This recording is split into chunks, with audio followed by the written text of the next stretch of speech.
Hey everyone, welcome to another episode of Teves Development. Today we're going to be going over the switch statement. The switch statement is a little bit confusing at first just due to the general syntax of it. It's not really like anything else in Java, but when you learn how to use it, it can be a pretty powerful tool and it can make your life easier in certain situations. So let's jump into this to help you understand the switch statement. So first what we're going to do is create a new class. We'll name this like switch help. So now that we have our new switch help class, creating our main method. Public static void main string args. You should have this pretty well memorized by now if you've been following along with all my videos. So like I said, a switch statement is similar to an if statement. So if we had something along the lines of, let's say we have a char letter grade, and we'll set this equal to B. We could do something with an if statement to tell us if we passed or not with our letter grade. So we could have something like if letter grade equals A,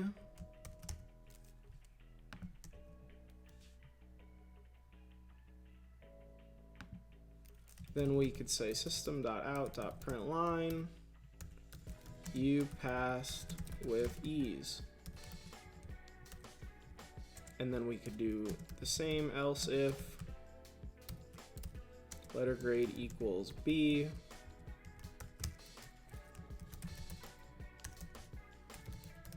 We can do another print line and say you passed and did a great job. And then we can keep doing this for a little while longer, right? We can do another else if for a C. And we can just say something like you passed.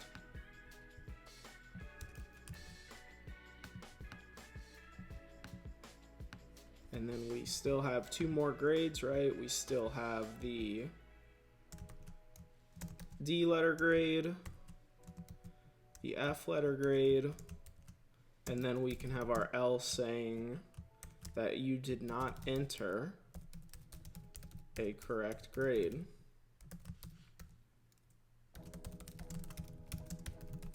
Then we can go up here and change this to D, and we can also say you passed, but we could say but barely. And then an F would be you failed.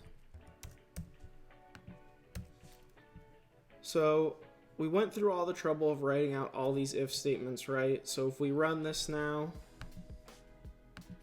we should see you passed and did a great job because we have the letter B in there. It looks like we did, and of course we can change this to C, which will give us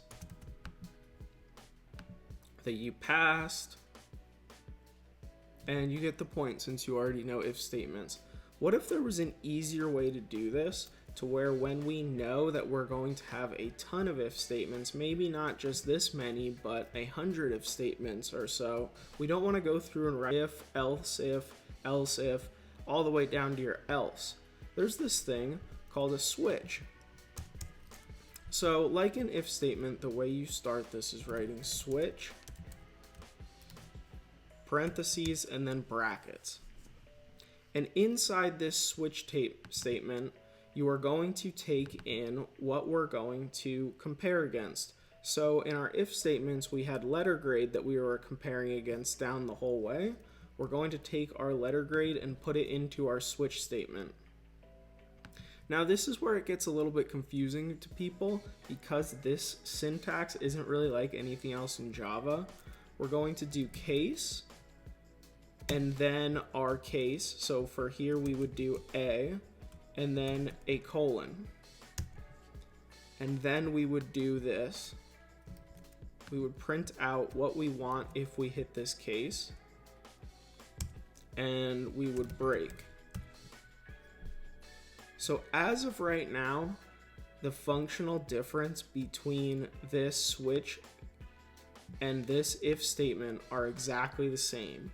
What this is going to do is we're going to have our letter grade variable. We're going to pass it into our switch. Then we're going to find the case that it matches. In this case, we won't have anything because our letter is C, so we won't do anything. But let's say our letter is A.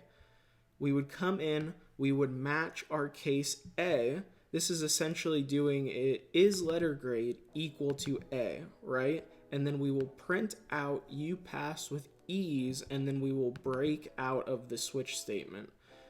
So it's identical to this, to where we have if, we're going to compare the letter grade to A, and then we're going to print out this statement. It's the same thing. So we can go down and do the same thing as this. We can go here and we can have a case B, and then we'd want to print out this statement instead. And then we would have our case C, our case D, and our failure case. So let's go through and do this all real quick.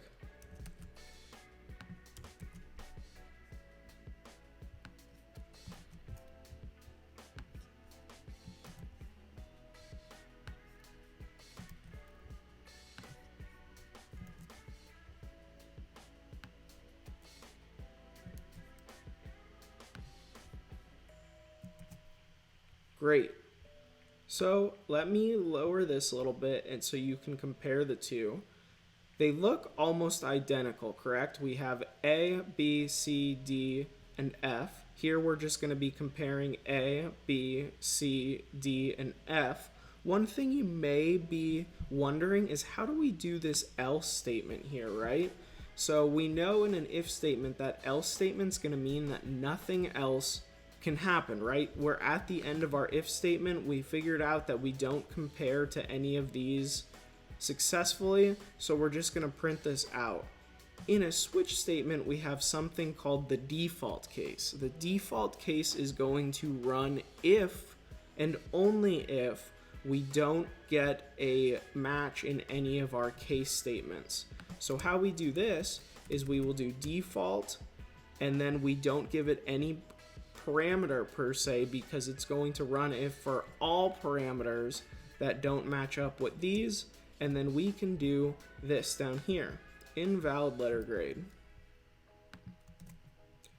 So if we give this a run with any letter, we should see the same exact thing twice. So for A, if I run this, we should see you passed with ease as well as you passed with ease because it's going to run in the switch and the if statement. So why don't I do that to show you?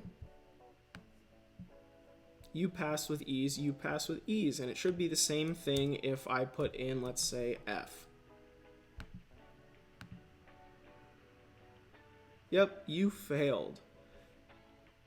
So let's remove this now that you should see the comparison between the two, and let's go over one little intricacy of the switch statement. This was a little bit confusing to me at first. I actually didn't know this could happen in a switch statement when I first learned about them, so I'm going to break this down for you as well. So let's say we wanted to compare B and C and have them both say you passed instead of you passed and did a great job and you passed, right? So if we do something along the lines of C or B, this unfortunately won't work. But in an if statement, if we did this, right? If letter grade equals C or letter grade equals B, this will work. So how do we make this work in a switch statement if we want two of these to evaluate to the same print statement? Well, in the switch statement, we have a thing called fall through. So let's say if we remove this from here, our case B, in this case, will evaluate, right? So if we have a B here, what will happen is we will go into the switch, we will check if we have a B against A, no. We will check if we have a B, which will evaluate to true, but we don't have anything inside of here. We don't have our break, right? So what this is going to do is it's going to fall through to the next case, which we will then print out you passed and then break out. Because we have no break here, we're going to fall through.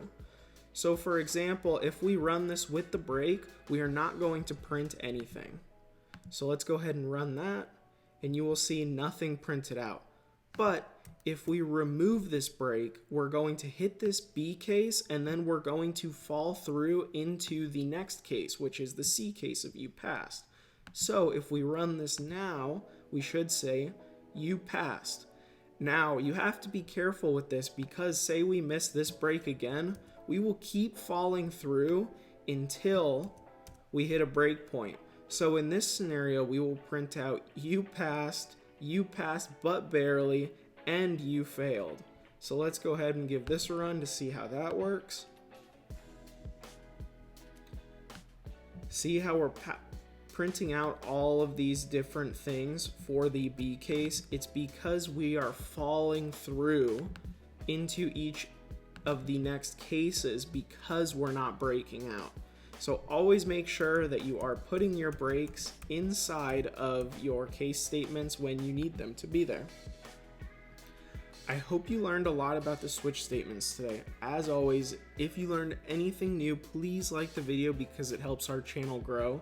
Leave a comment down below if you have any questions about the switch statement or suggestions on how we can make these videos better.